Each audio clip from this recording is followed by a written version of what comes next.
काम करी बलांगीर जिला गस्तरे आसीथिले राज्य महिला शिशु विकास मंत्री श्रीमती टुकुनी साहू। बलांगीर जिला गंभारीगुड़ा पंचायत विभिन्न ग्राम को से परिदर्शन करथिले।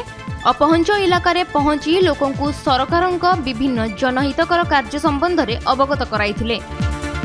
महिला मानक गुरुत्व दि जाएगी, छुआ मानकर पढ़ापी जहाँ सुविधा अच्छे केमती पहुँच पार दि जाएगी। आज अंगनवाड़ी ये जगह गोटे थिला आमर आलोचना जे आम गोटे मिनी सेंटर करवा लगी, जेहेतु पॉपुलेशन कम अच्छा जमा 3-4टा छुआ अच्छा। पान सुविधा अच्छे, रास्ता सुविधा अच्छे, मोरडी मिले नहीं, कहाँ बिला मिले नहीं, ब्लॉक के कि पंचायत के गले तुम घर पटा नहीं और आम के तुमटा सुनमु बोलबे।